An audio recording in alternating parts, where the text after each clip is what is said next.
जय महाराष्ट्र शेतकरी मित्रांनो, राज्यातील पीएम किसान योजना आणि नमो शेतकरी योजना लाभार्थ्यांसाठी एक महत्त्वाची आणि आनंदाची अपडेट आहे। नमो शेतकरी योजनेचा 8वा हप्ता आणि 9वा हप्ता तसेच पीएम किसान योजनेचा 22वा हप्ता येणाऱ्या 1-2 दिवसात तुमच्या खात्यात येऊ शकतो, अशी खात्रीशीर बातमी समोर आली आहे। त्याच बातमीच्या आधारावर आपण हा व्हिडिओ बनवत आहोत।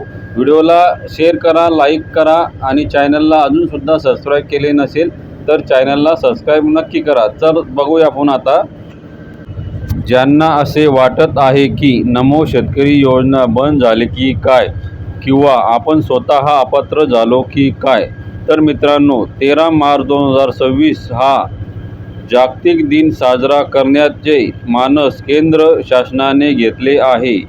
खुद केंद्रीय कृषी मंत्रालयाच्या वेबसाईटवर ही अपडेट येत आहे आणि या माहितीच्या नुसार 13 मार्च रोजी आपले गुवाहाटी येथील कार्यक्रम आयोजित करण्यात आलेला आहे। त्या कार्यक्रमामध्ये स्वतः पीएम नरेंद्र मोदी यांच्या हस्ते सायंकाळी 5 वाजता पीएम किसान योजनेचा 22वा हप्ता वितरित करण्यात येणार आहे। डीबीटीच्या मार्फत वितरित ऑनलाईन पद्धतीने करण्यात येणार आहे, अशी महत्त्वाची अपडेट आहे।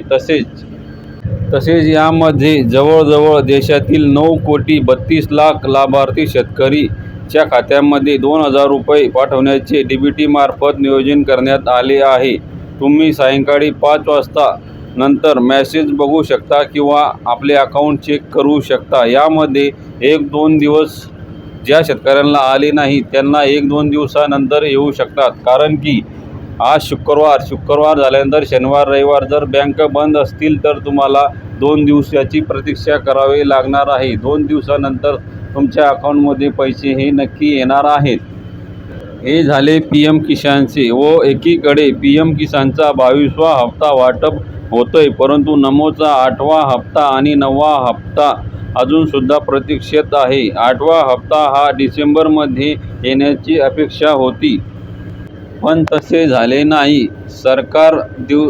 सरकार नेमकं यामधून अंग काढून घेण्याचे काम करत आहे की का सरकारला हे पैसे जमा करायचे नाही हे समजत नाही।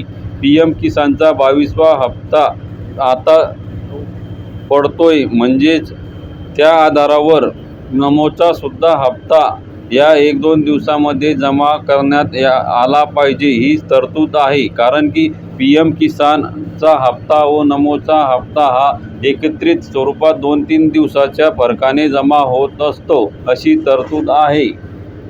कारण प्रणालीच अशी आहे की केंद्राने पैसे टाकले की राज्याने सुद्धा पैसे टाकावे आणि राज्याने सुद्धा जे काही शेतकरी आहे त्यांना पैसे पाठवणे हे भाग आहे। तर अशा प्रकारे पीएम किसानचे 2,000 रुपये आणि नमोचे 2,000 म्हणजे 2,000 राहिलेले 2 हप्त्याचे 4,000 रुपये असे या महिन्यात जवळपास शेतकऱ्याच्या खात्यामध्ये 6,000 रुपये पडू शकतात, अशी ही बातमी शेतकऱ्यांना आहे। ही बातमी म्हणजे शेतकऱ्यांना आशेवर ठेवण्याची नाही, पण जे काही सरकारमार्फत जे काही सोशल मीडियामार्फत समोर येत आहे व सरकारच्या वेबसाईटवर जे काही दाखवत आहे त्या माध्यमातून हा व्हिडिओ बनवण्यात आलेला आहे। तर मित्रांनो, या महिन्यामध्ये शेतकऱ्यांच्या खात्यामध्ये 6,000 रुपये येण्याची दाट शक्यता आहे। हा महत्त्वाचा व्हिडिओ होता।